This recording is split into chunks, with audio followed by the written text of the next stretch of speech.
Hi, good afternoon, ladies and gentlemen. Welcome to the Asia Solar Energy for Climate Change Conference, the ASECCC 2023. I'm your MC, I'm Kylie Lai. I'm honored to be with you at the opening of the ASECCC today, meeting you all intelligent individuals concerning climate change, renewable energy transition, and climate justice. The ASECCC is initiated and organized by CarbonCare InnoLab. And CarbonCare InnoLab is a non-profit organization with a mission to nurture and expand a vibrant community dedicated to climate justice through active engagement with NGOs, businesses, policymakers, and youth.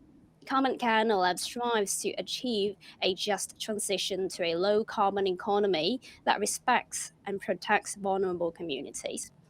As we gather here, we come with a shared commitment and common goal to take faster and bolder action on defossilization through energy transition in Asia Pacific. So in this 3 days conference, we are privileged to have 47 professionals and experts to share their valuable insights in the renewable energy developments.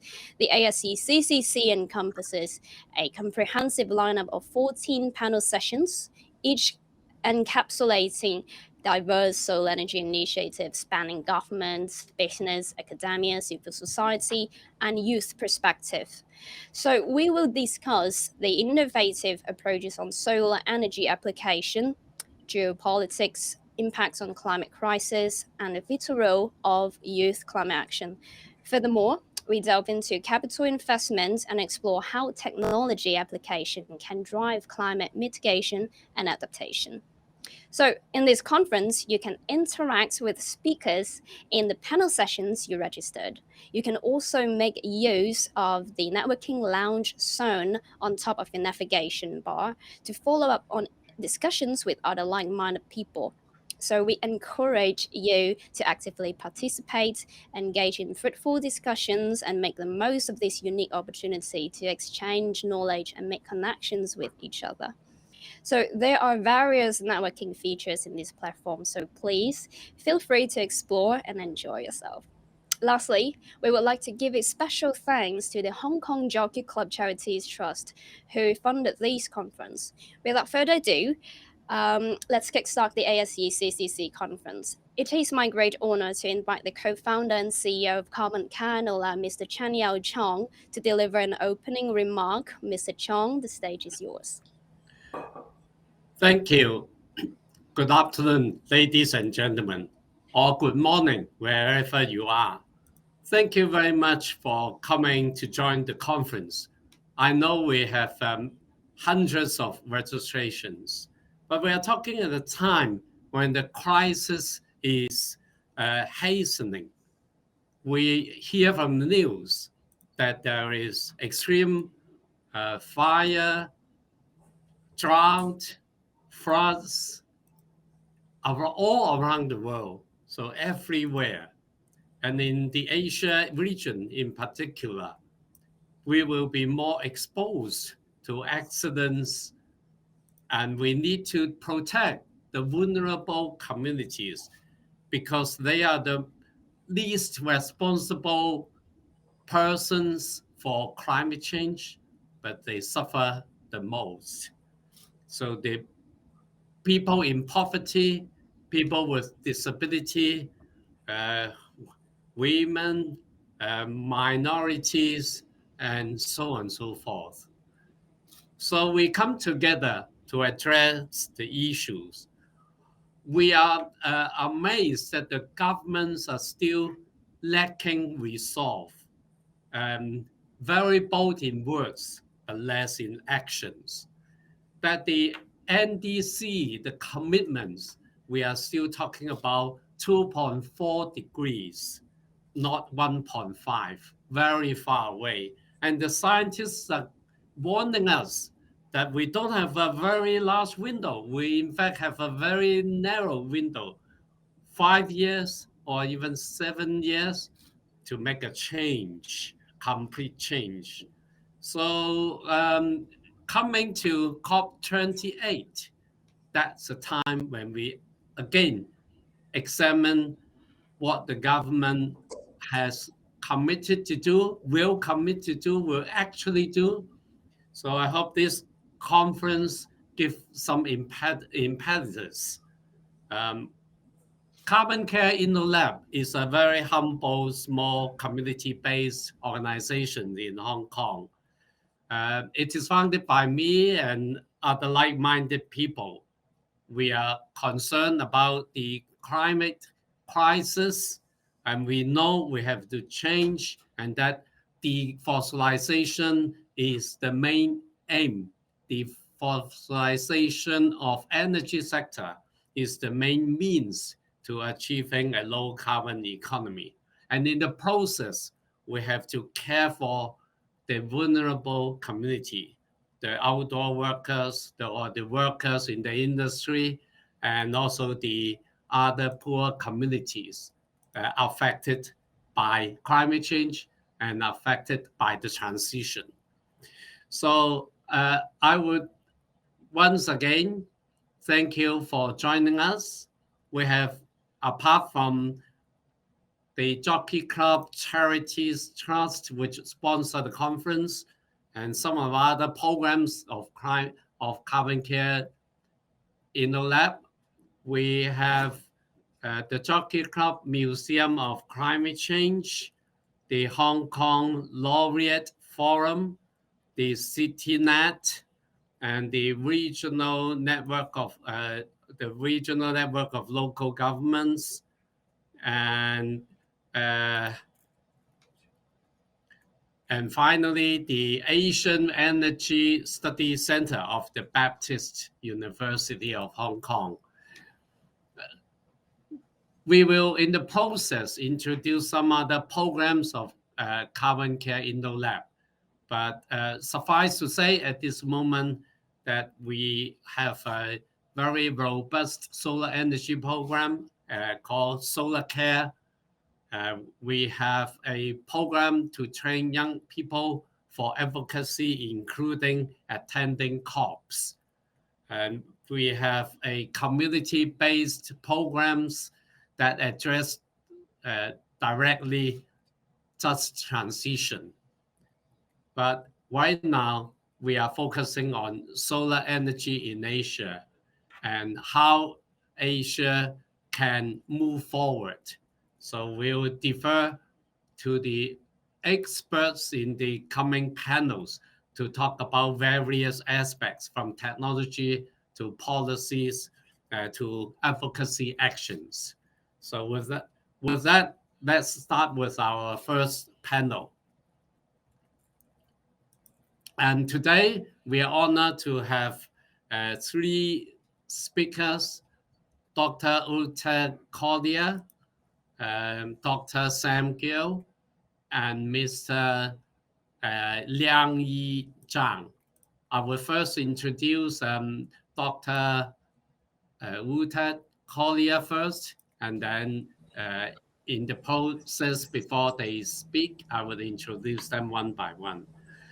Dr. Collier is Deputy Director of Knowledge, Policy, and Finance of ARENA.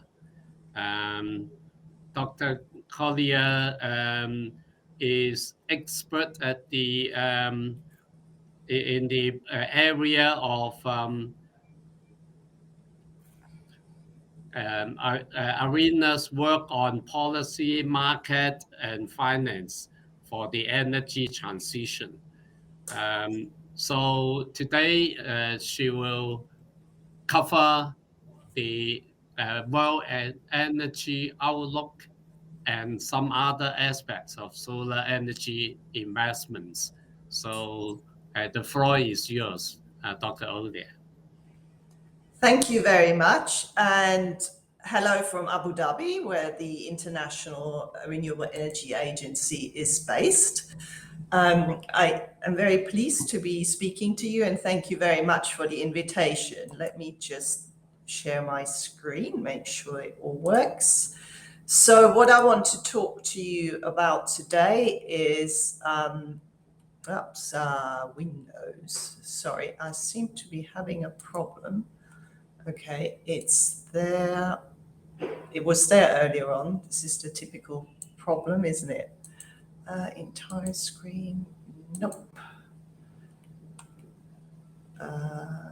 No, sorry, I'm really sorry about this, but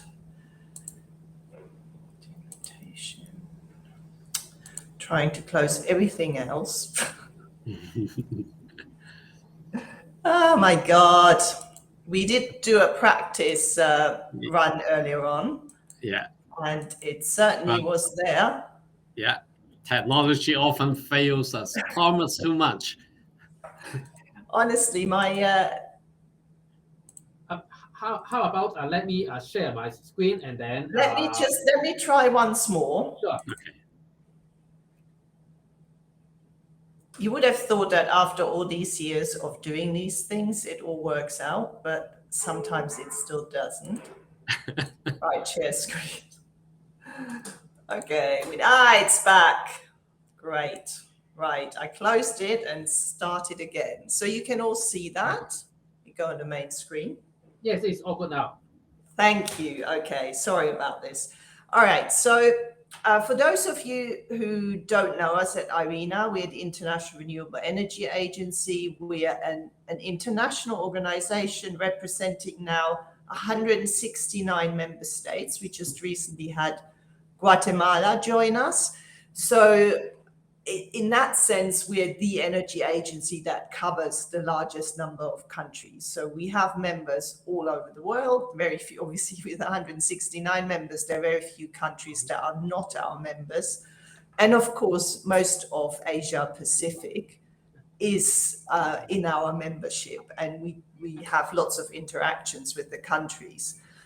We do a range of things, but one of the things we look at every year is the world energy transition, and firstly look at where are we on the road to what hopefully 1.5 degrees C, and what do we need to do? Is it still possible to actually reach the 1.5 degrees? Obviously, we look at it from an energy perspective.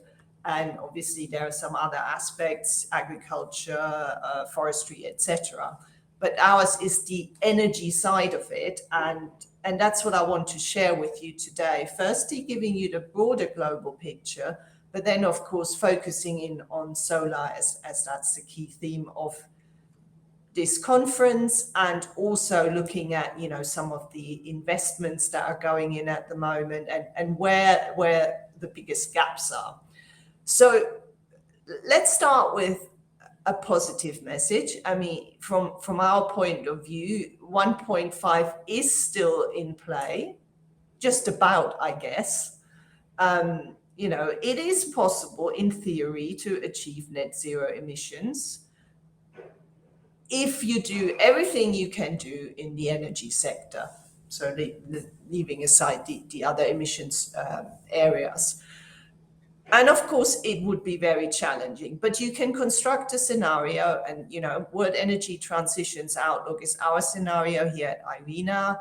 Other organizations have produced similar scenarios, and they all come up with a kind of similar pathway to 2050, where, of course, you need to have major reductions in all the sectors, and you need to have some carbon removals, and then you can can construct a feasible pathway to 2050. Feasible, but very challenging. How do you do it? Well, of course, we have to totally transform energy production and consumption. So currently, if the picture is that roughly 2/3 of energy is total final energy consumption is from fossil fuels.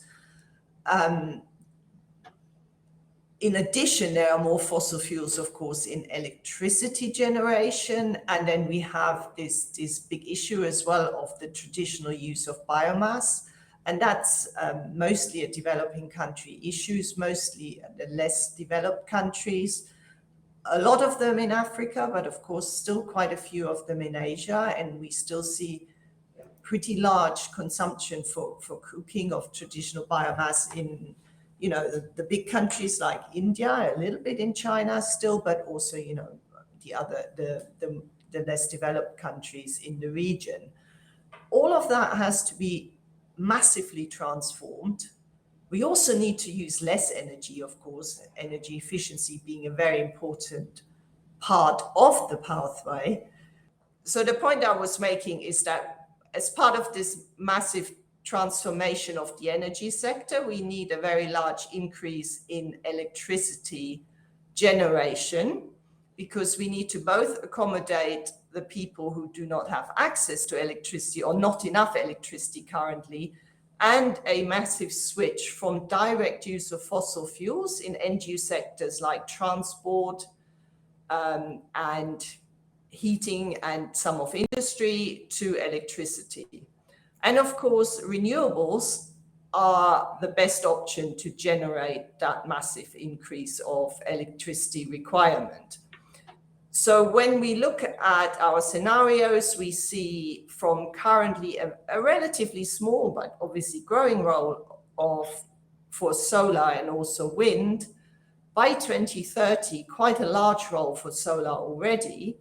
And then by 2050, we see that global solar capacity would have increased almost 8-fold. So that's 2030, and by 2050, it would account for more than half of power generation. And of course, this is being facilitated by the fact that solar PV costs have reduced massively over the last decade or so. But looking at the scenarios all fine, but where are we in the real world? So in our energy transitions outlook, we go across what we call the key performance indicators for the energy transition. So we look at, well, how have we actually done in terms of, renewable capacity, but also investments, etc. And as you can see, it's quite a big table, and please note that most of it we're totally off track, but I'm just pointing towards two of the solar rows there.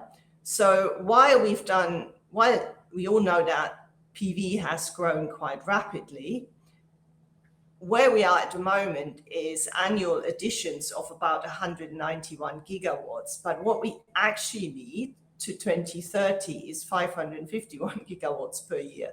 So that's more than doubling.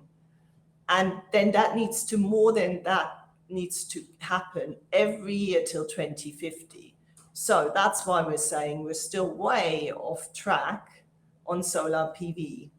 The other thing I do want to mention, people always forget about that, even though I say that electricity is going to be very important in the energy transition, it's not all just about electricity. There are many direct uses for renewables as well, and that includes solar thermal. Of course, in your region, China is the world leader on solar thermal for hot water.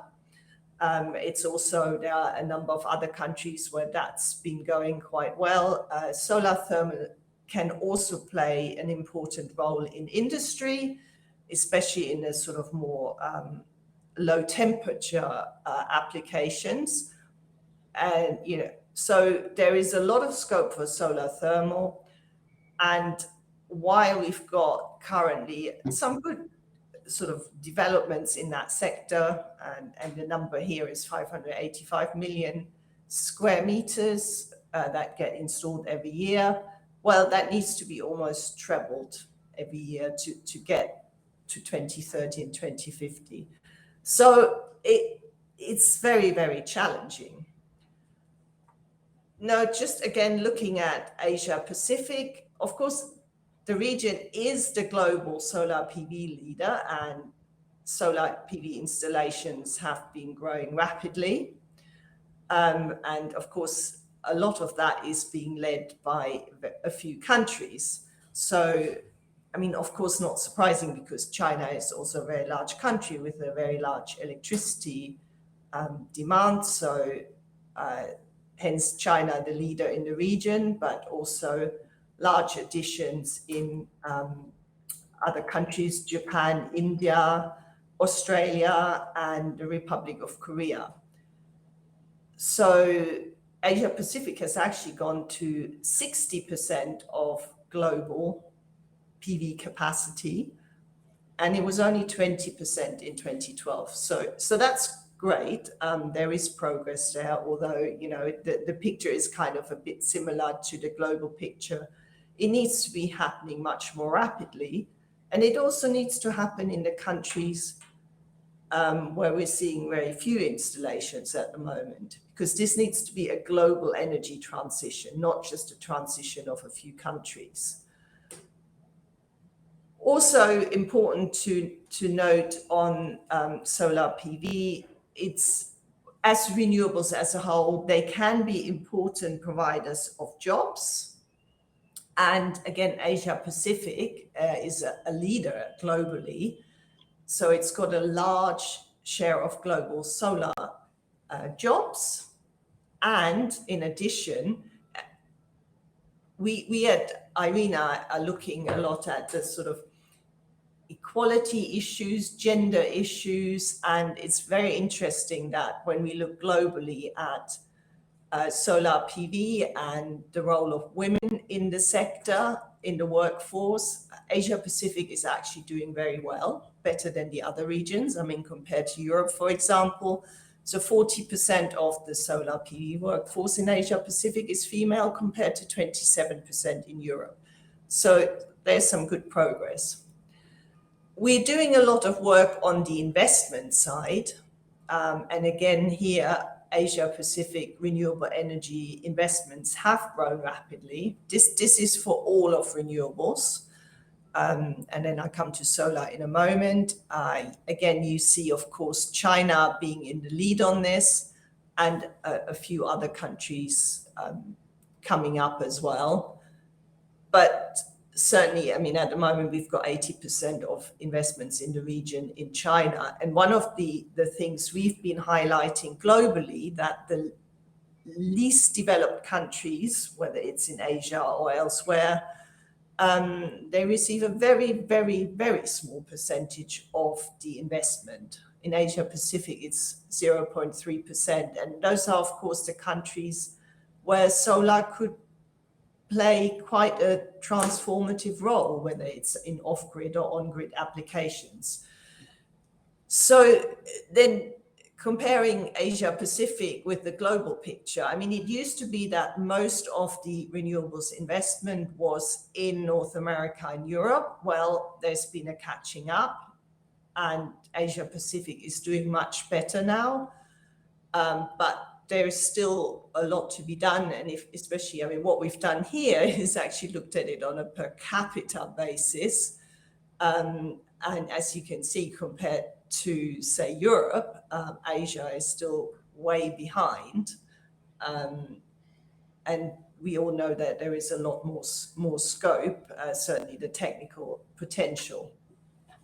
So at the moment, we do see solar dominating the renewables investment in Asia Pacific, as it does globally. So here you see it's 60% for solar PV at the moment. And then it's actually taking a bigger share than previously. It used to be wind that got the bigger share.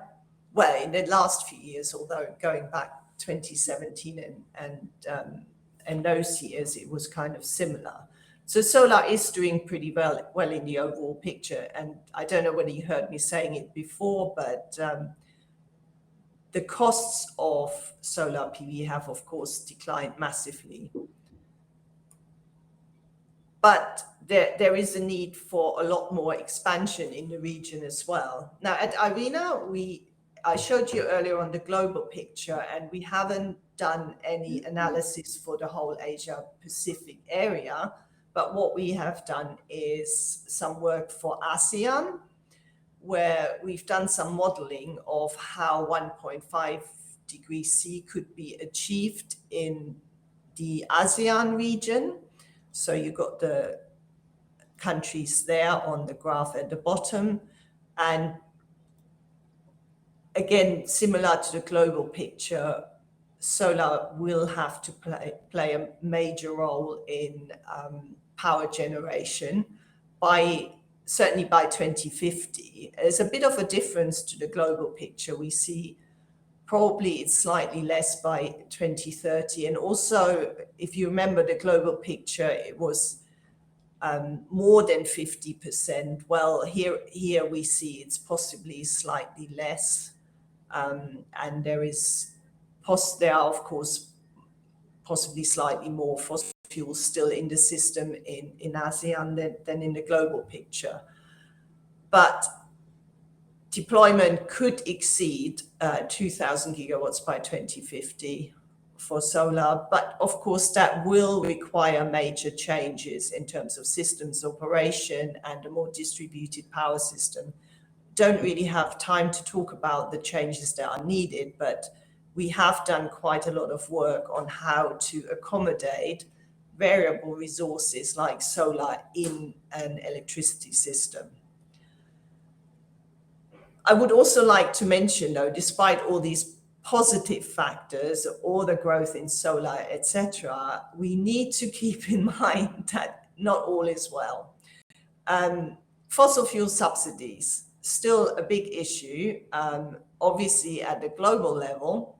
And at the moment, we don't have a regional breakdown beyond 2020. And we know that globally, fossil fuel subsidies have resurged in 2021-22, mainly because of government supporting consumers during the energy crisis when fossil fuels, the cost of especially natural gas have skyrocketed. But if you look at the recent years before that, Asia Pacific still has fossil fuel subsidies, which are far too high.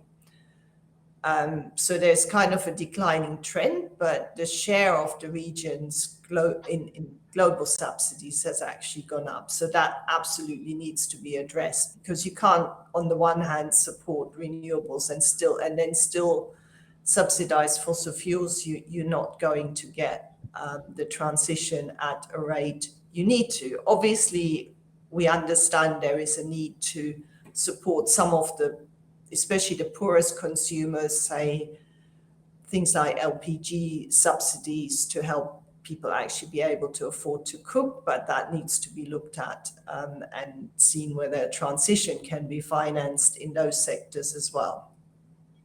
So just my final slide then. So of course there are many, many barriers which impede us from making faster progress. They're multiple, and it's sort of hard to focus in on what needs to be done. But here are some of the things we identified in the World Transitions Outlook we published a couple of months ago. So on the one hand, there is the enabling infrastructure. So at the moment, we still have insufficient infrastructure to connect the massive scale up of renewables to the markets.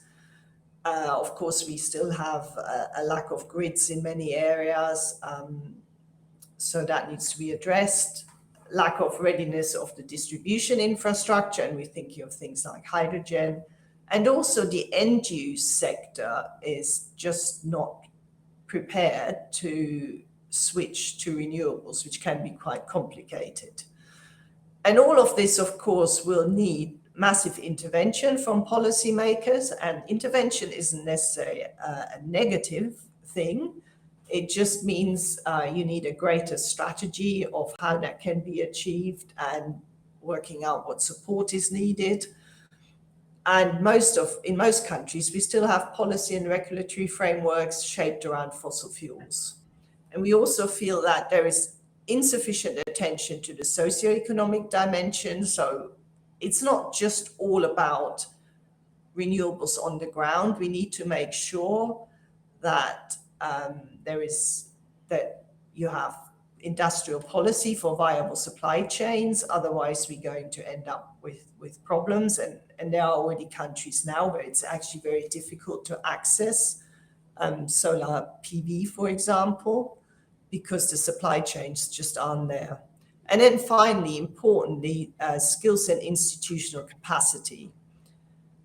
We have to acknowledge there could be some misalignments, that there will be some fossil fuel job losses. There will be renewable job gains, but they might be in different areas. People might not have the right skills. So these skills gaps need to be addressed urgently. And this is, of course, where governments need to come in, and industry, of course, to provide the education and training opportunities. And then there are issues around the quality of jobs. We need to make sure that they have fair wages and occupational health. So to finish off, then, it's a big challenge. We still think it's just about doable, but we really need everyone to work together, and we need a lot more international cooperation as well to help the financing in some of the least developed countries.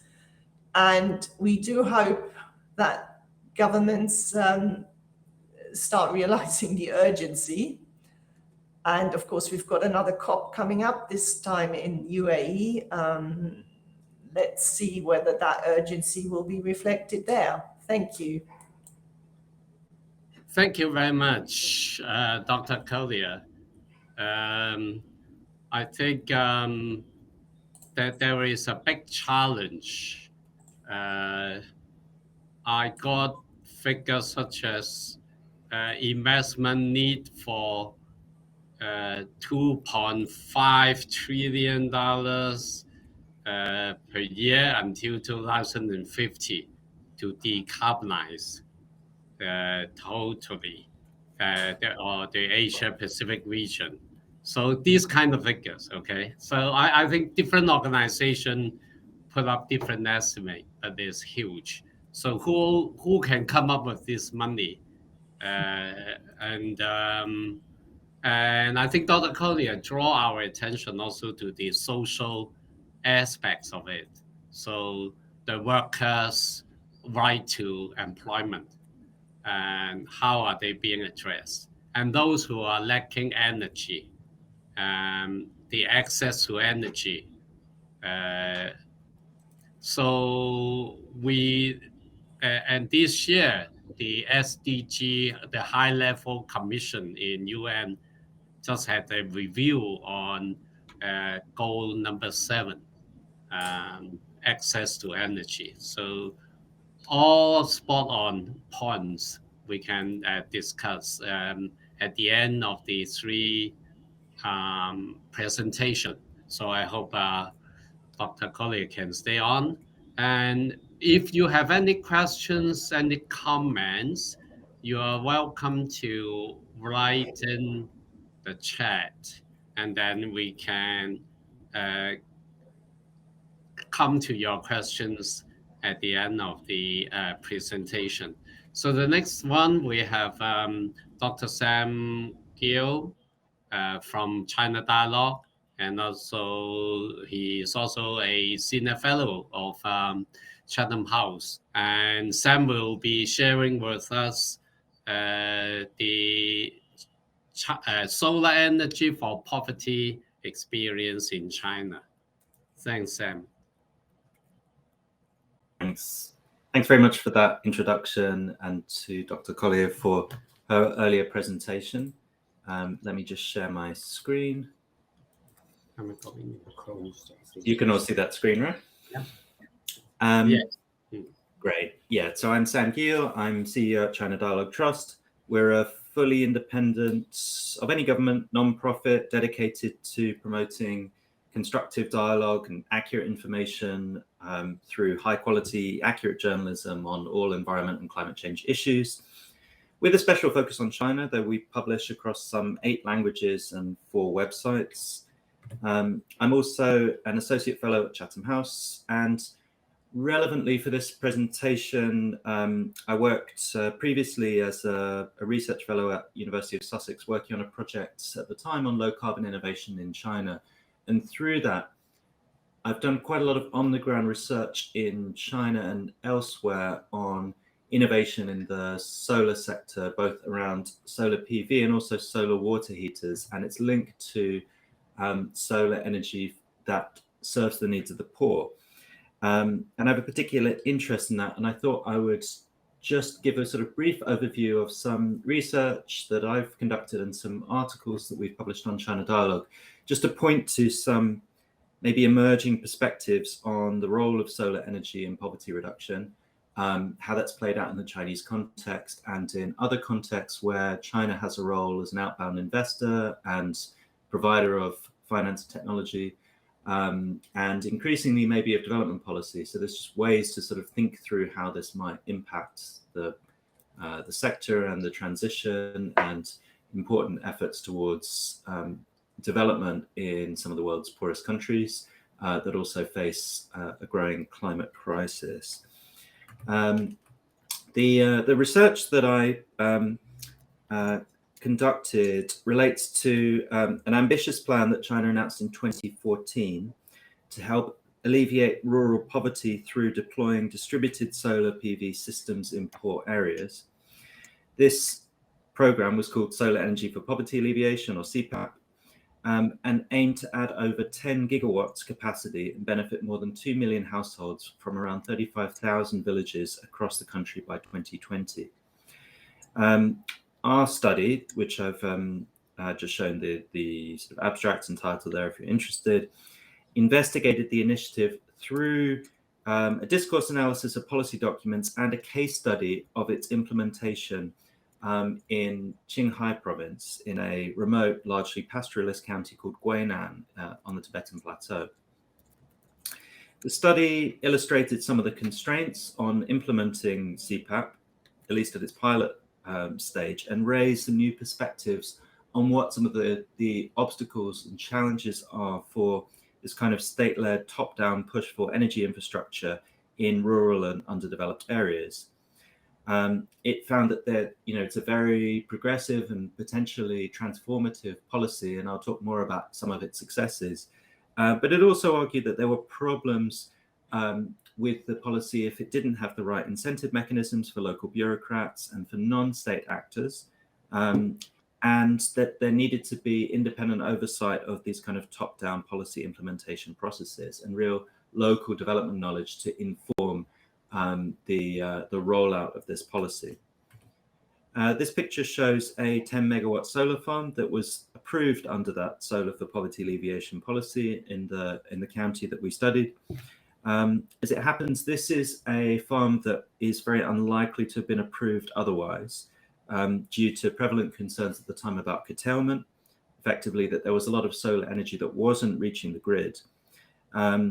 This was a project that I think did end up reaching the grid, but it wasn't necessarily benefiting local households directly, maybe through payments back to poverty alleviation funds. But what it formed part of, more importantly, was a shift towards expanding utility scale grid connected solar PV, also an important part of the transition, but not necessarily something that was connecting to local development needs. Instead, it was part of an emphasis on the development of these large-scale ground-mounted solar farms in China's west, up on the Tibetan Plateau, connected to demand centers in the urbanized eastern seaboard cities via ultra-high voltage transmission lines built by State Grid. What we found at the same time is that there were many energy users in the county who already had a different approach to solar. Pastoralists, herders were typically still mobile and using off-grid solar home systems for mobile phone charging, for watching television, for churning butter, for lighting in their homes. In other words, solar energy was already, in fact, thanks to the sort of falling cost, really at a sort of market and user level, having transformative impacts. But by just focusing on grid-connected villages, policymakers were missing enormous potential in these off-grid and microgrid solutions as electricity that could truly serve the needs of the poor, sort of transform development opportunities for herders who were sustainably managing their pastures. Later, a study in Nature looked at this program as it sort of rolled out beyond pilot phase, and looked at the 211 pilot counties that had received targeted PV investments from 2013 to 2016, and found that the PV poverty alleviation pilot had increased per capita disposable income in the county by approximately 7% to 8%. So a significant positive effect from PV investment in the year of policy implementation, and they found that that effect was twice as high in the subsequent 2 to 3 years. They found it was stronger in poorer regions, particularly in eastern China. So clearly, it did end up in many of the counties, particularly in eastern China, to have been a really effective policy and to spur something interesting in terms of development outcomes. The recommendations of that study found that local level implementation needed to be considered to avoid perverse incentives, similarly to us, that regional context needed to be considered, and that Western provinces might have a different situation. Again, very sort of similar findings. And most importantly, for what I'm going to continue to sort of explore, that the Chinese experience with PV development for deployment for rural poverty alleviation might provide evidence for other countries considering similar efforts. They note that other developing regions such as Sri Lanka, Bangladesh, and Palestine had all recently implemented solar poverty reduction projects. So what I wanted to speak about briefly in the rest of my remarks is a couple of different approaches that Chinese finance and companies and development policy has taken in its outbound investments, both of these examples on the African continent, and whether these provide some sense of sort of how to think through some of that development and energy policy experience in the Chinese context might sort of hit the ground in overseas investments. Climate change has become one of the key areas of China-Africa cooperation, with pilot adaptation and mitigation projects implemented in Ethiopia, Egypt, and elsewhere, plus various capacity building programs for climate officials and practitioners. During the 2021 Forum on China-Africa Cooperation, FOCAC, there was a groundbreaking joint declaration on combating climate change, which highlighted the role of South-South and triangular cooperation, something I'm going to come back to. Our podcast with Sophie Mubugwa of Africa Climate Conversations tells the story of the Garissa solar power plant. In northeastern Kenya, the Garissa plant covers 85 hectares, funded by a $136 million loan from the China Exim Bank, the Export-Import Bank of China. That's a relatively small amount compared to the $1.5 billion from the bank for phase 2 of the standard gauge railway, also in the country. And with a capacity of 54 megawatts, the plant is also relatively small compared, for example, to projects like the Lamu coal power plant that had a planned capacity of over 1,000 megawatts. But Lamu and its polluting coal has now been shelved. And as Kenya's first and only major solar power plant, Garissa stands in stark contrast as a noteworthy step towards the country's goal of 100% renewable energy by 2030. It was not only fully financed by China, it was also built by a Chinese company, the Jiangxi Corporation. And, you know, to reiterate a point that you could also see in the data from Dr. Collier's presentation, this isn't really surprising. China leads the world when it comes to renewables as the largest producer of solar energy and the dominant player in solar panel manufacturing, producing more than 80% of global supply. Moreover, in a place like Garissa County, the climate crisis is also undeniable. Just to briefly reiterate what our chair said in the introduction, we're seeing extreme weather around the world, and indeed in that part of northern Kenya, the rains have failed 4 years in a row now, leading to the worst drought for 40 years. But this project is also what's referred to as a turnkey package. It's very typical of China's method of investing in large infrastructure projects overseas. In other words, the contractor takes on everything, in this case from the finance, also provided by a Chinese bank, to the design of the supplied materials, to the design, to the supplied materials, to the construction and labor. The question then with this type of investment is, While Kenya now has the hardware it wants, and this is an important part of the transition to 100% renewable energy, how much has it gained out of the collaboration? To what extent was knowledge actually exchanged? To what extent did local companies actually engage in this project? Western projects are often the same. This isn't a particular issue about the Chinese model, but it doesn't have to be this way. There are examples from other African countries, such as Benin, where governments have set down strict conditions for foreign investors, resulting in more local employment and better transfer of skills. There are other examples from Chinese finance and technology and Chinese development policy that show a sort of somewhat different model. And this is something that I'd refer to through the language of triangular cooperation or trilateral cooperation. This is an example you can see in a report that sits on our website, authored by Wei Shen, who's a researcher based in China and the UK, works closely and worked on the study on solar energy for poverty alleviation in China with me, which notes China's experience in achieving universal energy access as a potentially valuable lesson for African countries struggling to deliver on electrification.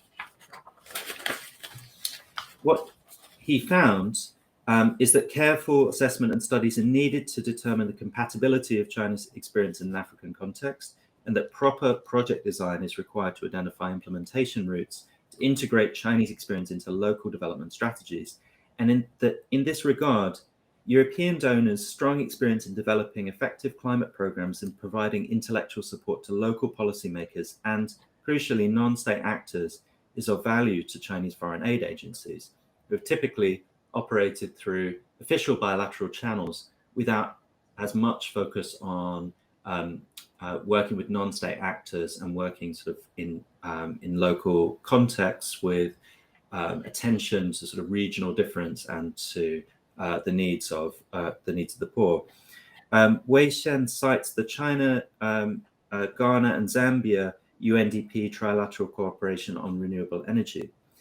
This was operated by China's Ministry of Science and Technology and the United Nations Development Programme, together with Ghana's Energy Commission and Zambia's Ministry of Energy, Water and Mines, as part of the Sustainable Energy for All initiative at the UN.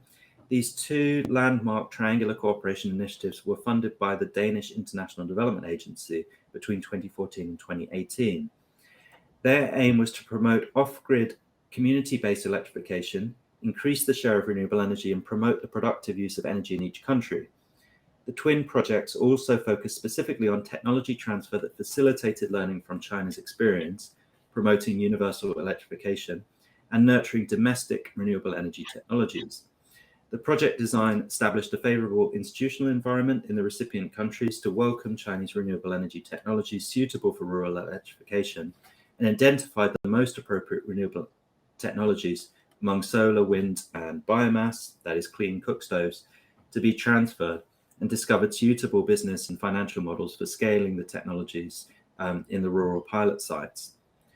On the China side, I think this had positive effects as it created institutional platforms and networks for Chinese stakeholders in the public, private, and civil society who are engaged in rural electrification in both countries.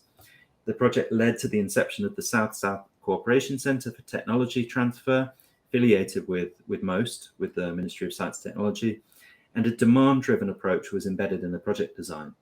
Its objectives were closely aligned with Ghana and Zambia's national energy planning and climate policy goals, and country officials were actively involved in project meetings throughout the project cycle.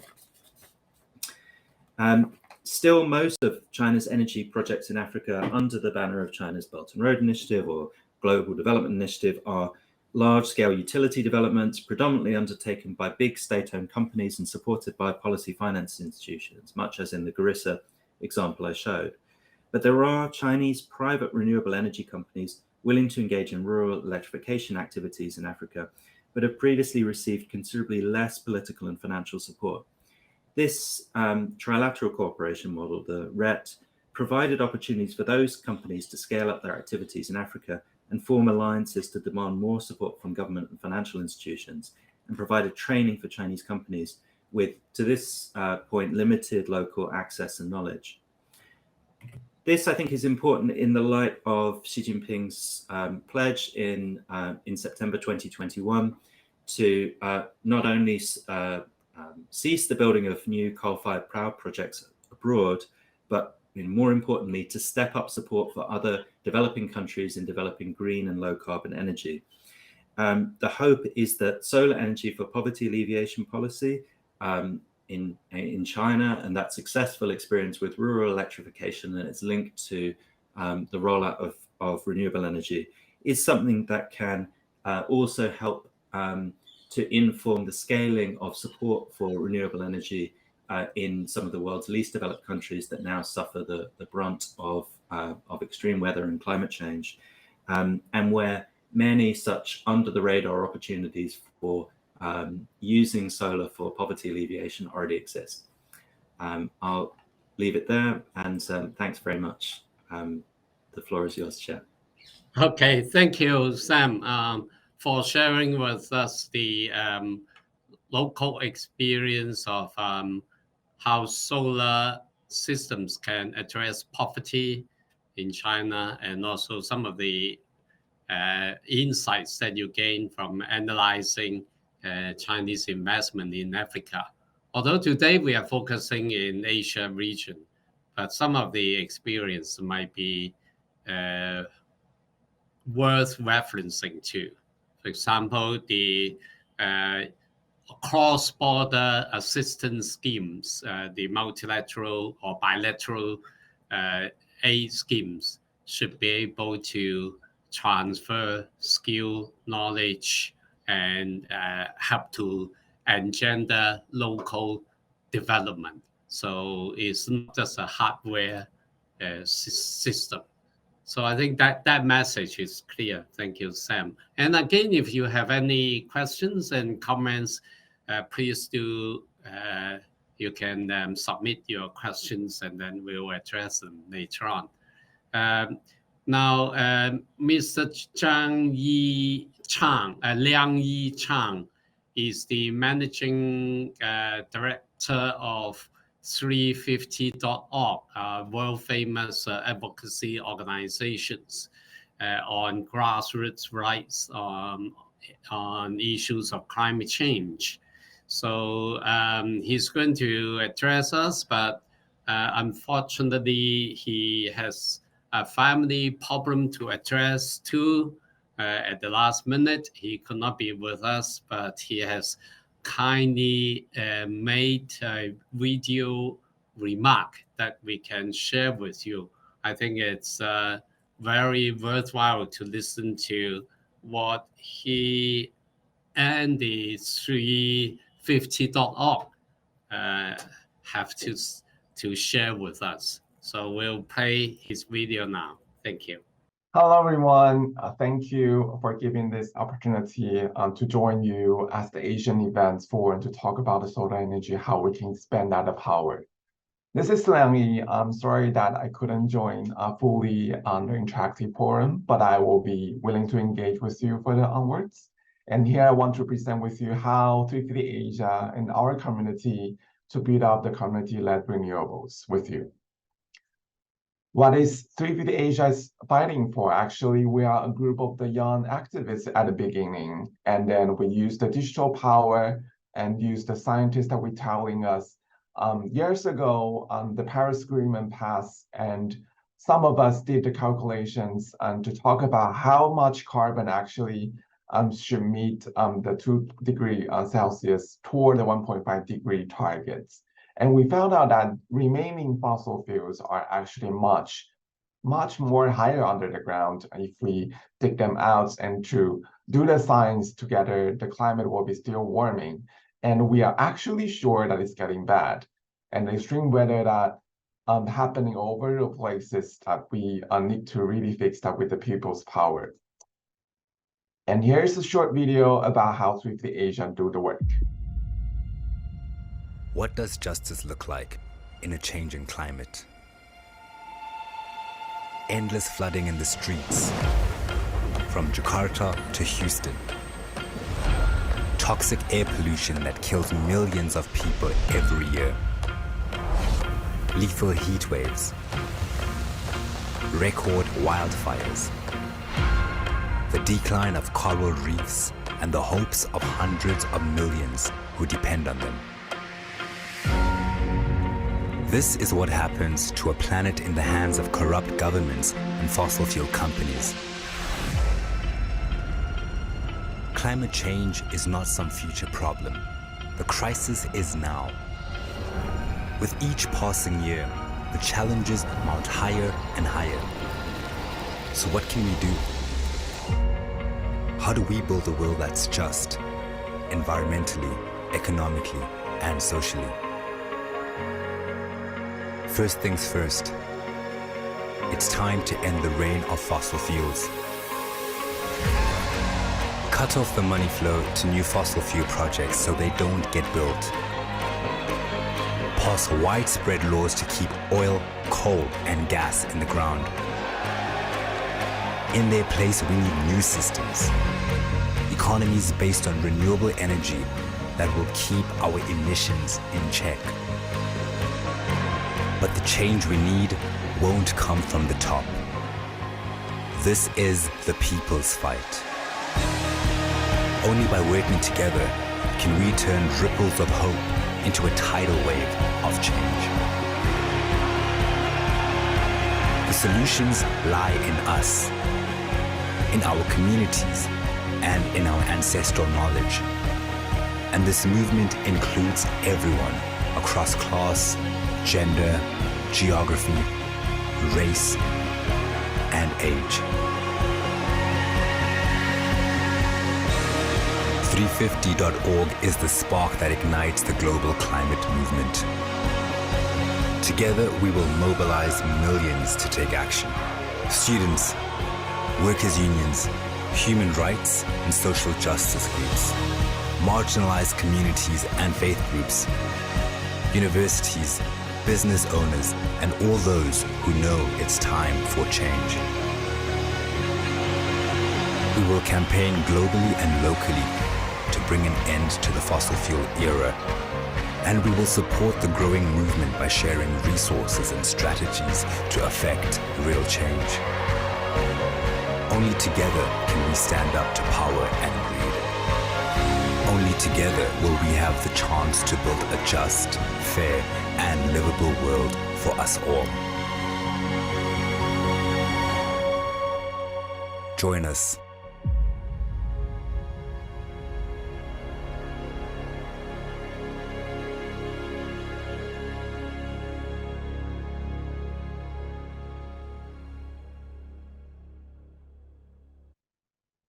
So 350 actually stands for the carbon emissions and stands for the 1.5 degree for the parts per million.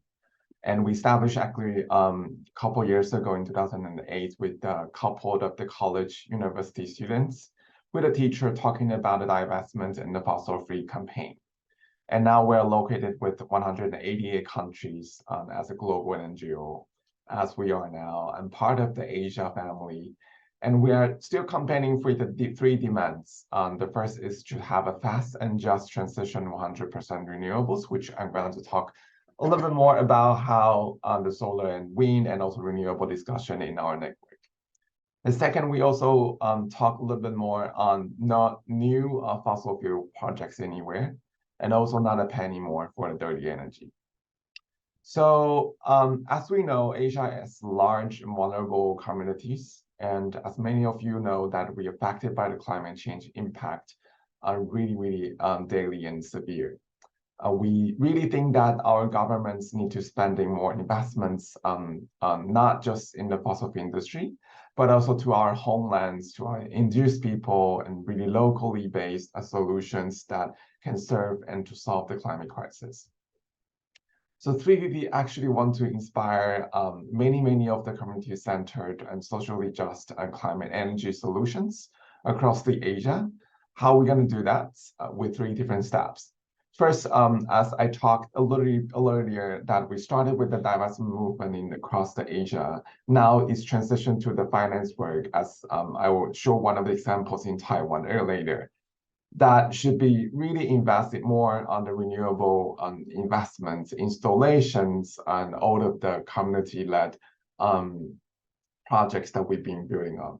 Second, we need more locally listed and installations, iconic projects that can really showcase and show the government, show the people's power that we should really, really go that directions. And the third is that we really need to lead on decentralizing renewable campaigns that with a strong local movements, building with some winning, and also with some jobs for people to really work on, and also to have the policy and financial mechanism really make it work. So in a short while that we hope that we can work with you guys and to build a coalition with more than 100 grassroots groups that can really work on a just transition in Asia.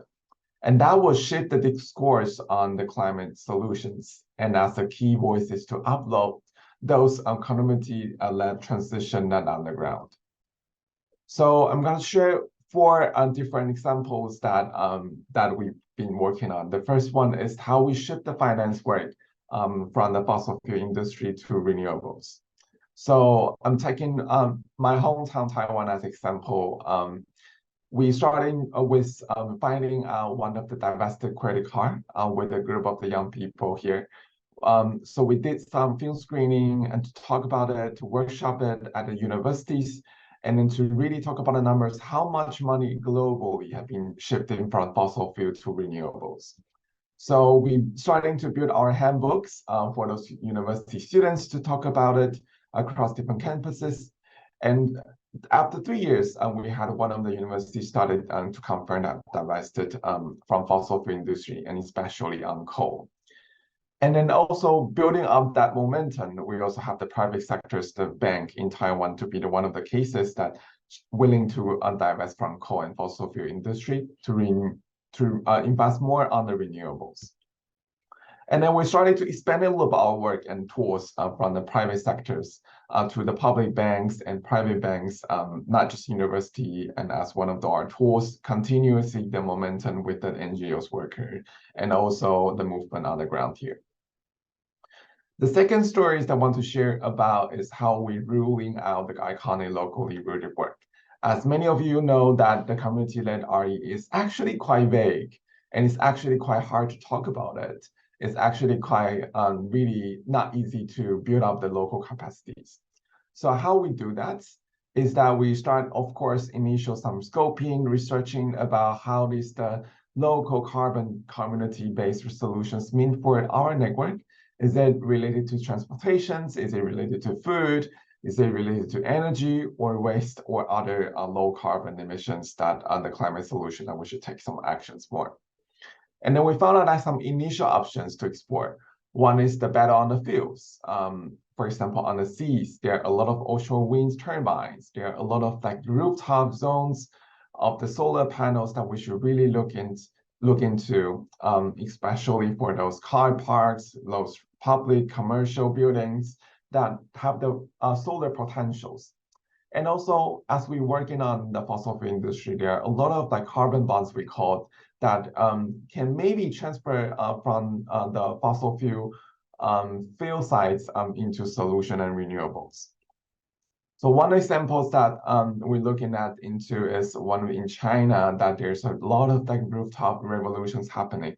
So in 2022, there are a lot of the gigawatts are being employed. And also there are a lot of potentials, not just in China, but also other countries like in Thailand.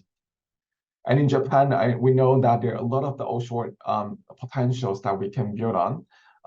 As one of the islands, and also in Asia, I think that there's a lot of targets and gigawatts that we can build, but how to make that work, build equity to all of the fishermen, and also safety reasons for national security or other the ocean marine protection area. I think that's all important discussions. And the other one of examples in India is that there's actually a coal mine that landed in one of the Darkhand, and we are actually being able to estimate the existing capacity and how much target that we can meet in 2027 with our partner Global Energy Monitor. So given these iconic projects, we're starting to really disseminate all the information and possibilities for all the local communities afterwards. With a lot of trainings, a lot of educating, a lot of capacity building, workshopping, with building up the new leadership program across different movements, not just environments, not just climate change, but with intersectional movement. Like during the COVID, we work with medical science doctors to talk about how the public health with air pollutions can really prevent and to really build on those climate solutions afterwards. Work with the human rights movement, gender movements, and to build up the political landscape, how we can scope that policy possible in all the different countries and communities. So we call it on how to map out your projects and then different roles. And I use my house and my grandparents' house as one of the examples. So there are actually different roles that will be played importantly in the different community. One is the generator, who generate the power and who transmit the power, and who are the distributors to really get those energy resources distributed in your communities so that you can use it. So look at different examples in different countries, like in Japan. In all of the sub-region, there are a lot of local knowledge that already have the cooperative built renewables. So how can you buy your green electricity become a really choices and decisions every day in the local area? And who are the solar seller that you should identify, and that's also very important. And also maybe there could be a partnership ways that, for one of examples in the region is called Sunny Founder, is that they actually crowdsourcing about a lot of the financial resources to install the solar panel on the rooftop of some of the buildings, NGOs across the communities. So actually we can buy one even we don't have the rooftop of the solar panels installations. And the other one is look at those landlords. There are a lot of like natural resources that we should look into and have maybe like the city governments or the provincial governments, they already have specifications for those potentials. So this is one of the examples from Taoyuan in Taiwan.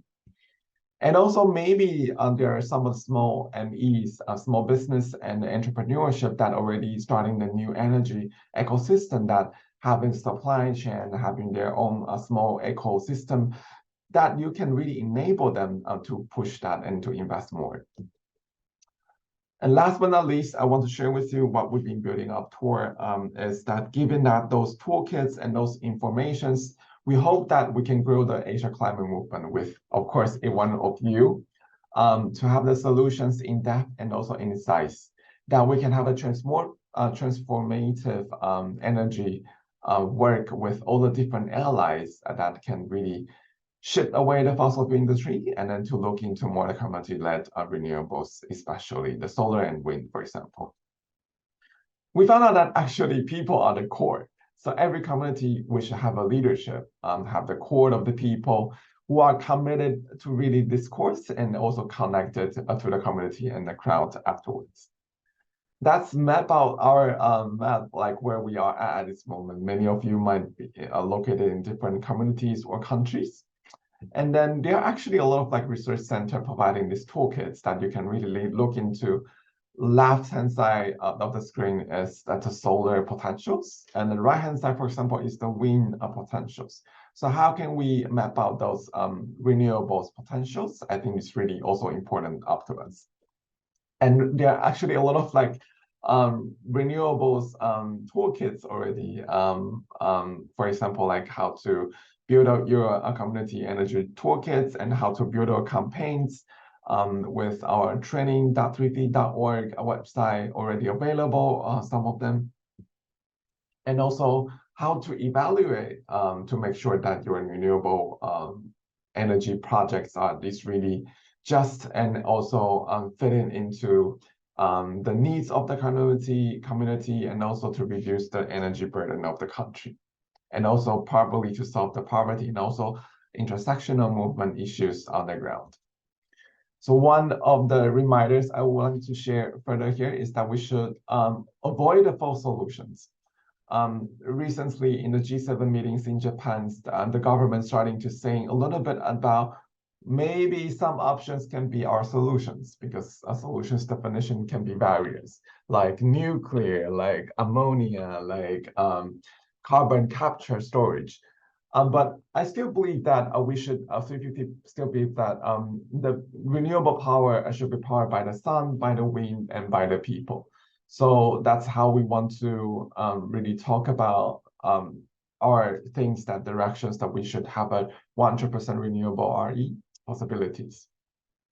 So we've been working with the global network across with the younger generations from the global climate strike back in 2015 to now to about 2023, that in November, actually, we want to invite all of you to really join us for another Power Up Climate Solutions. So if you go to the website Global Power Up, then you will be able to find more information how to join us in November. Last but not least, I want to share a little bit how I became a climate activist and also the solution finder here. Is that I've been really inspired by all of the people and the people's power that educated me to join this climate movement. So again, I'm being keen to hear more from you and also engage throughout the 3 days upcoming for the events or beyond for all the climate solutions afterwards. So see you down the road, and happy to have this opportunity to build more climate solutions in this event. And thank you for your listening. Okay, thank you, Liang Yi Chang, for the video message for us. So if you want to join the 350.org action in November, do go to their website. So we are happy to provide them with an advertising time. Sam, apart from studying the African experience, does China Dialogue have some research going on or to be conducted in the Southeast Asia region? Certainly, we publish across we have regional editors now in some 17 countries, I believe, and a lot of our interest is in Southeast Asia. We have a Mekong editor and an editor who covers sort of maritime Southeast Asia. I'm super interested in the transition in those countries. There's a major issue around moving from coal to clean. There's also a huge growing role, I think, for solar energy in particular. Just looking at the questions in the sidebar, I noticed someone has asked me specifically about the role of solar energy for rural and isolated communities in countries like the Philippines, where you have, of course, because of an archipelago, you have quite isolated sort of regional. You don't need the same kind of large scale interconnected grid systems, and things like microgrids and off grids become really important, particularly when facing damaging weather conditions. They provide resilience, but it also means that you need a real transfer of skills so that you have communities that are well placed to build and rebuild these systems and deal with their technical upkeep, which sort of lends itself to that point around skills transfer. That when you're building out a system in poor countries or countries that face extreme weather and so on, it's really important to make sure that there is that element of local buy-in for policy sustainability and for the technical sustainability of a system, so that you can make sure that there's upkeep and sort of technical knowledge and labor kind of inbuilt in there, not only for equity reasons, but just for the system's very kind of upkeep. But yeah, very interested in the role of solar in places like Thailand, Cambodia, Vietnam. I'll put some links in the chat actually to relevant stories that we've published in recent months. Excellent. So, Dr. Collier, have you taken any look at the Just Energy Partnership Program in Indonesia, and is it a good example? Any sharing there? Do you know? I'm afraid this is something some of my colleagues look at. I know we have done work with Indonesia, but it's not something I've personally looked at, so I can't really comment on that. It's fine, but in terms of the challenges that facing us, what would you say would be the most challenges in building solar energy or renewable energy per se to meet the 1.5 pathway? So the challenge is that they really depend a little bit on the country. I had a conversation yesterday with some people from the industry, mostly based in Europe, North America. For them, permitting is the big issue because it takes them forever to get a permit to build something. There is public opposition now in some places, people saying you should use agricultural land for large solar farms, etc. But if you look at other countries, this was my reference to least developed countries, they often have no access to finance, especially those countries which have higher, or it's seen as higher risk countries. So, no one necessarily wants to go there to invest money. So they might have all the solar resources and there would be no problem building anything there, and permits might not be the problem, but it's the finance. So it does vary. And of course, I can see places like Hong Kong, you have a real challenge, of course, in terms of your land use. And, while low-rise places, I'm based in UAE, no problem at all placing solar in the desert. There's even plenty of roof space because we don't, apart from Dubai, here in Abu Dhabi, we don't even have massive high-rise, but it's not an issue because we have plenty of desert to place it. But for you, that's a big challenge, I can see. Well, in Hong Kong, we actually have more space than people would expect. There is a rooftop, and there is an estimate that all the rooftops will provide enough electricity for a good percentage of the energy supply.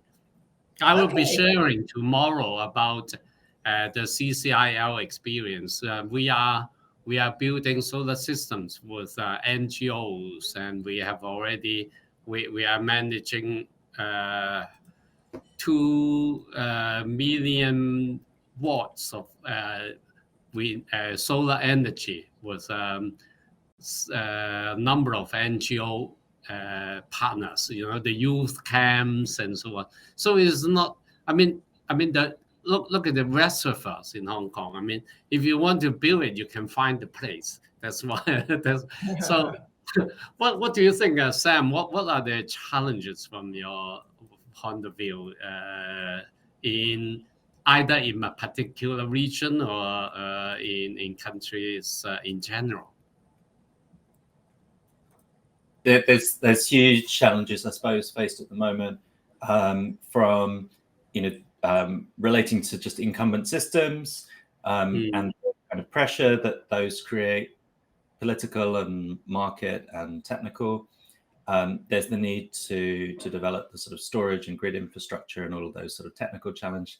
There's a political will challenge, which is really about sort of understanding and targeting long-term the centrality of this transition, not only for directly environmental reasons, but for broader sort of social equity and other sort of related reasons around the sort of just transition. And then I think there's quite a strong element which is really just about the kind of technical skills and mindset and so on that come with having to build out a new system.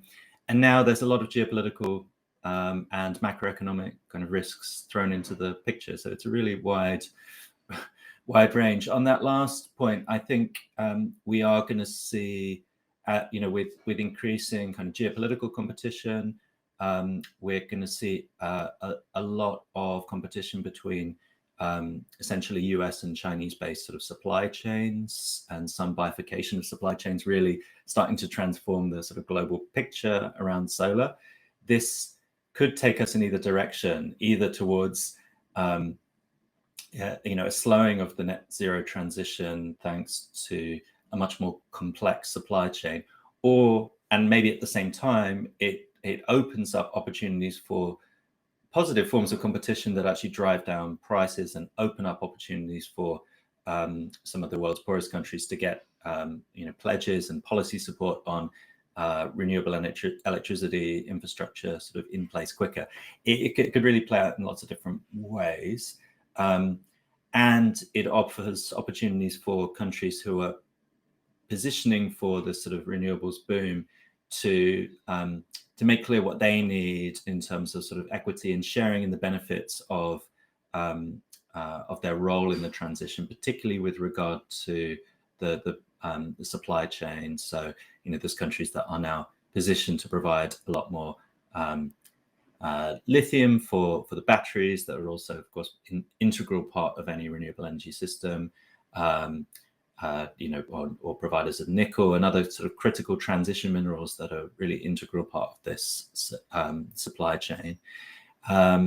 They, I think, are going to be rightly arguing for a much greater say in the way that this transition plays out, much greater role in the kind of economic model that powers it.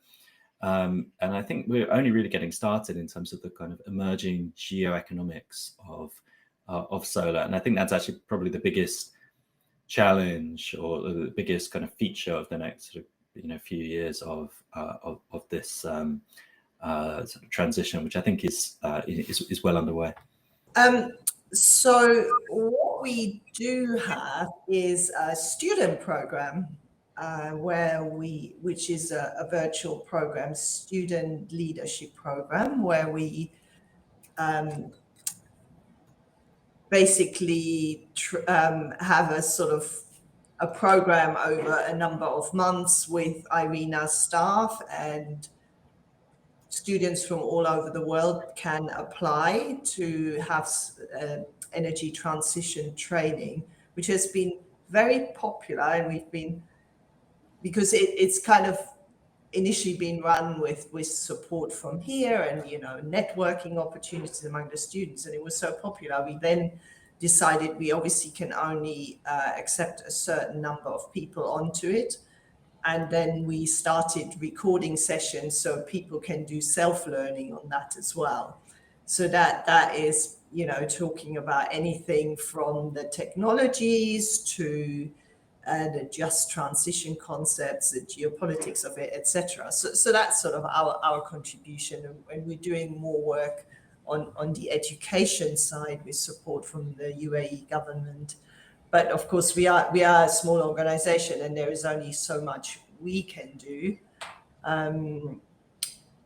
So obviously, one of the big issues, I think, is also it's the skills within even the governments in many countries, because this is clearly not an issue, say in China or in Europe or whatever, but we see in many governments in the less developed countries, there is of course a shortage of staff, and in the energy departments, the resourcing isn't great. So we also do what many other international organizations do, is capacity building on specific topics.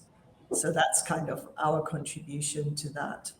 Okay, thank you. There is a question for Sam coming from the Philippines. They think that off-grid technology is very, very relevant for many different disparate islands in the Philippines. But the questions is about local technical skills in maintenance. So what is your advice for them to build up local community-based capacity? As I sort of mentioned earlier, this is a critical part of thinking about why you need to move beyond, ideally, just the sort of turnkey package. There's a very tightly managed style of overseas investment that can work in certain contexts where the finance, the supply of materials, the technical aspects, the construction, the labor, all sort of come part of as a single package. The problem is you don't necessarily with that create the exchange of skills that mean that you then have the sort of technical basis for upkeep that's so central for in those kinds of contexts, particularly with extreme weather, particularly with very isolated communities with off-grid or microgrid systems. It's really important to sort of embed those, and it's important for public buy-in. It's important for equity reasons in order to share in the benefits of the transition. So I think that's a critical part of sort of thinking through the sorts of models that one pursues in sharing renewable energy expertise, and helping to invest in solar in countries that need it. Okay, well, thank you. There is a question for Dr. Collier. So the question is about, in a way, is a end user of consumer-based products like lights and so on. So how should the government encourage this level of application of solar energy, or and how? Do you have any advice to share or experience to share? Okay, I mean, that there is some. So lights is obviously a different thing. That's about energy efficiency, Yeah. and in many countries there are energy efficiency standards which have been tightened up over time and have been very successful. In Europe, I think you basically can't buy an incandescent light bulb anymore, and of course LEDs are, like, I don't know, 5 times more efficient, no, 10 times more efficient. So for certain things, it is necessary, I think, for governments to intervene through regulatory standards. I think that's generally accepted. For other things, it's very difficult, and it can be politically very difficult. So I give you one example. There's been a big hoo-ha in Germany recently, and there was even talk that it might bring the government down about trying to phase out fossil fuel boilers for heating and get them replaced with heat pumps. So basically that you as a consumer wouldn't be allowed to buy renew your fossil fuel boiler. You'd have to buy a heat pump. And that kind of intervention in many countries is not accepted. Well, it sort of turns almost into a culture war as well. And it can be very difficult to legislate for those things. So governments have to tread a little bit carefully, ensuring there is still consumer choice, but also that, this kind of thing only works if the consumers also understand that the new technology, whatever it is, can easily replace things. Of course, in many countries, I'm just thinking, in Europe, but also Australia, there's been a massive boom of rooftop solar, which basically been encouraged by high energy prices. So if the pricing is right, and in this case, this has happened because of the energy crisis, but of course it could also happen through instruments like carbon pricing, that you then encourage consumers to switch. So, there are a number of policy instruments that are available for governments. That it depends on exactly what we're talking about, but I do, at IRENA, we do feel that regulatory instruments can be very important, as our pricing instruments. But governments obviously have to also try and act on this within their confines. But we feel they do need a strategy and a vision. And this shouldn't really be politicized like it often is. It certainly shouldn't be turned into a culture war, I think, as we've seen in some countries. I'm not sure how you can object to energy efficiency. Energy efficiency is a good thing, and it saves consumers money. So to me, it's more a government can sell that kind of package in a sensible way to consumer organizations and industry, I think. Yeah, that's right. Yeah.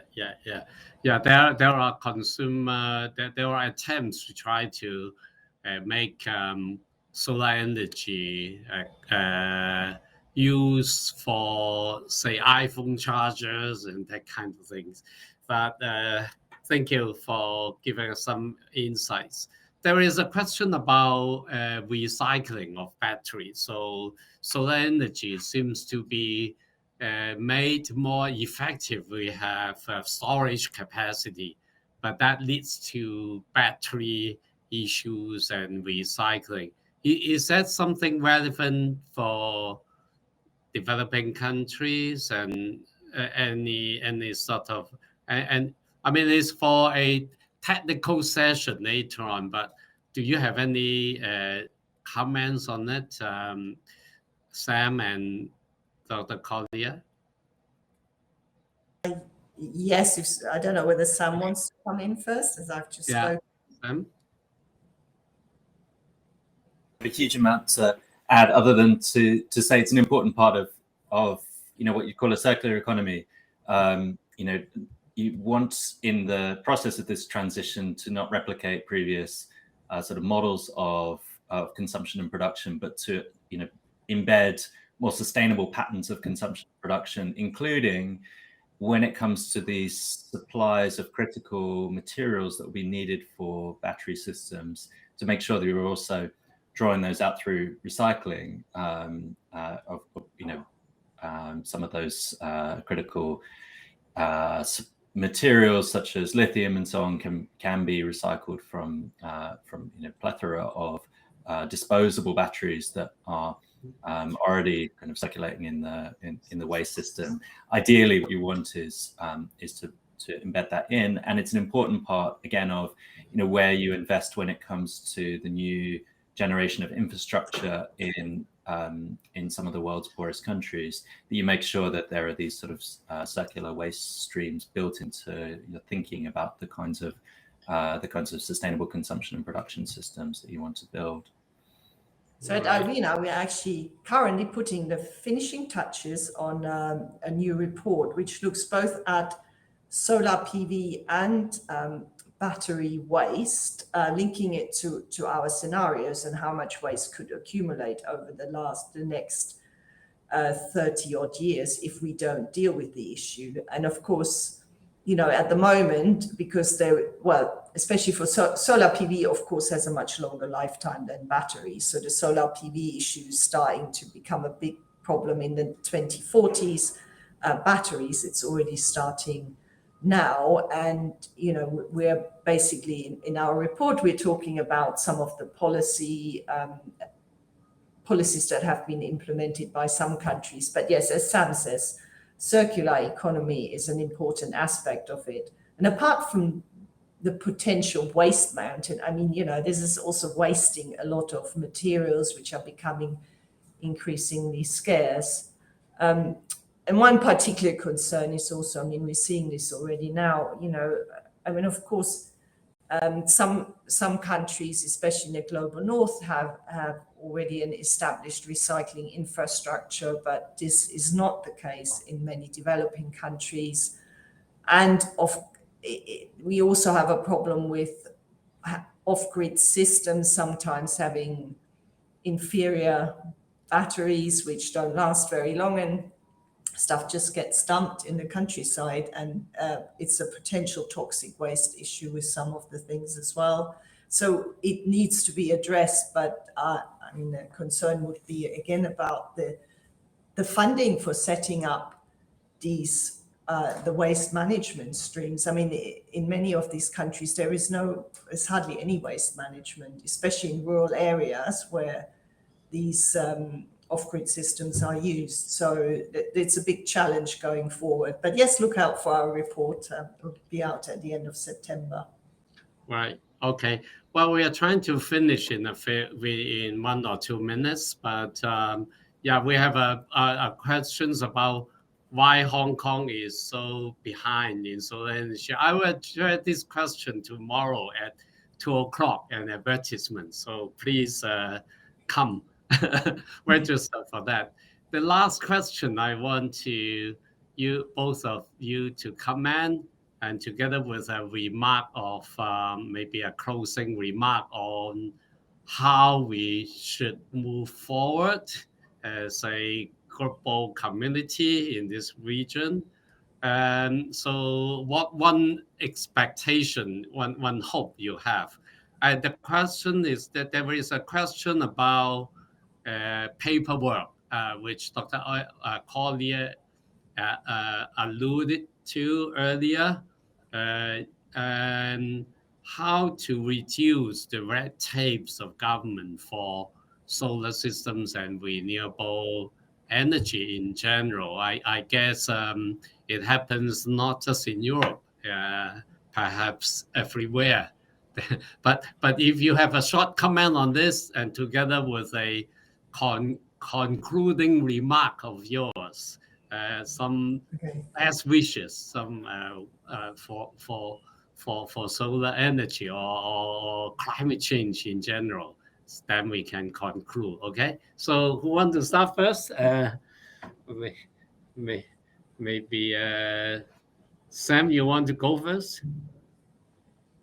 Yeah, so briefly, I guess my sense of, how to manage government policy is to say that, policy is neither it should neither be characterized as just sort of red tape and seen in a negative fashion, nor obviously seen as a sort of panacea that's always going to be fantastic. You need to have just smart policy, smart regulations that are really responsive to local needs.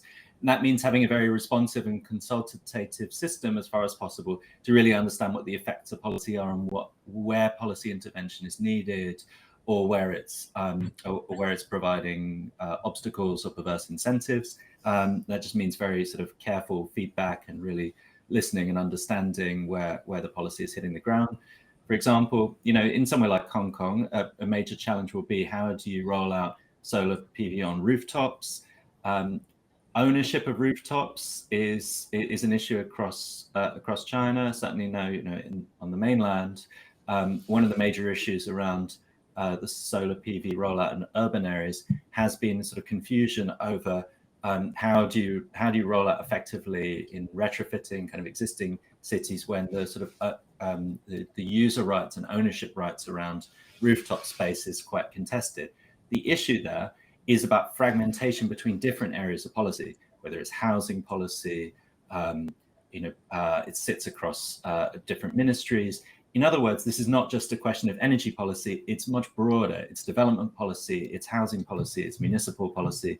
You need to work across every area of government, which means, and this kind of gets to my concluding remarks, that this is really a challenge around mainstreaming climate policy across every part of government policy. This can no longer be siloed as an issue that's specifically about climate mitigation or about energy policy. It's actually a much broader transition that's taking place across the whole economy and society, and requires high-level leadership to make sure that it's mainstreamed. So that's also my broader kind of concluding remark, is that we need to think about climate policy beyond any particular silo and really maintain that kind of high-level leadership that makes sure that the policy is reflected wherever it needs to be, so that it's truly serving the people that the solar energy transition can benefit.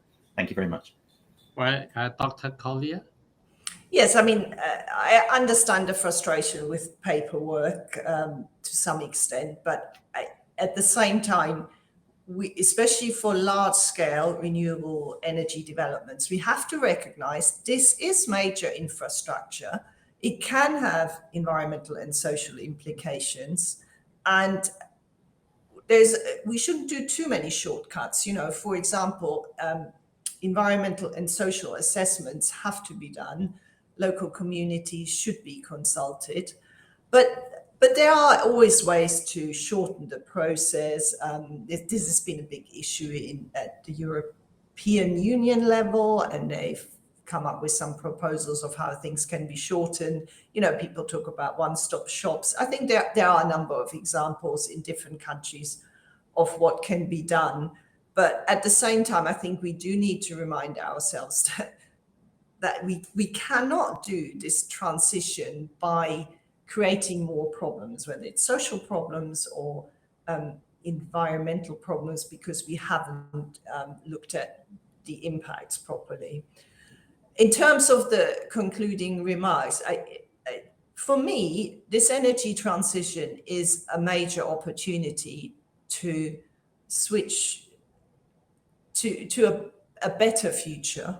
You know, it's about climate change, but we must use this opportunity as well to address some of the other issues which we still made so little progress. I mean, I talked about energy access earlier on, but also the inequitable distribution of access to energy.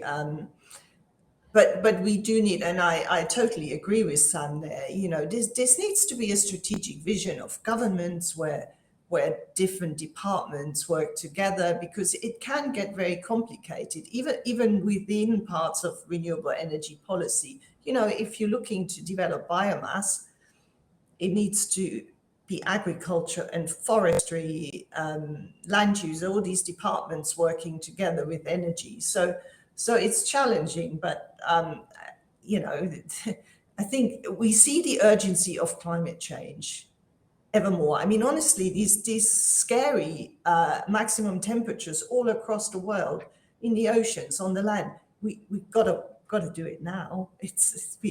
We have no alternative, and we know it can be done. So, yeah. Thank you very much.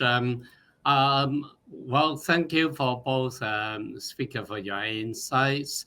I hope the audience can stay on, because we have now resolved the technical problem for Dr.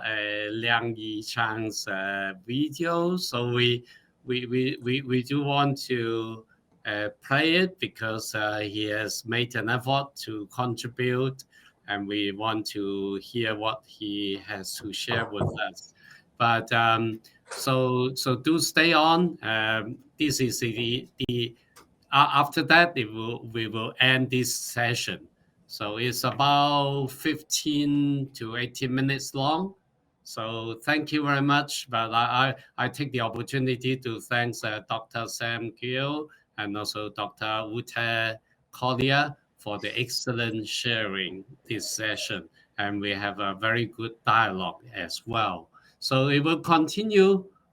So hope you will be with us for these few days to discuss the challenging issues facing us, the climate change, and how we overcome it through solar energy. We are close to 4 o'clock, so the next seminars will start at 4.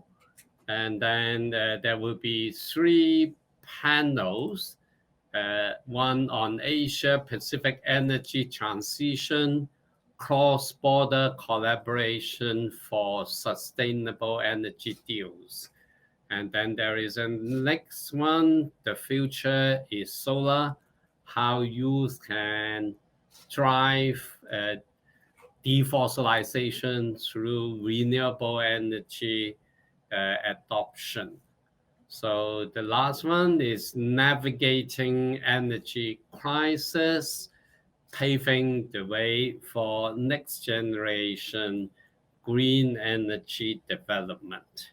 So I hope you will join them, and then make contribution by asking questions or comments, all very welcome.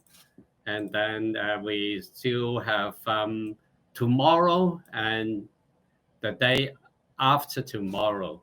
So thank you very much for spending time with us on this very important topic.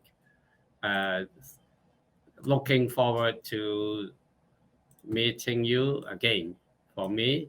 I'll come back tomorrow at 2 o'clock. Thank you.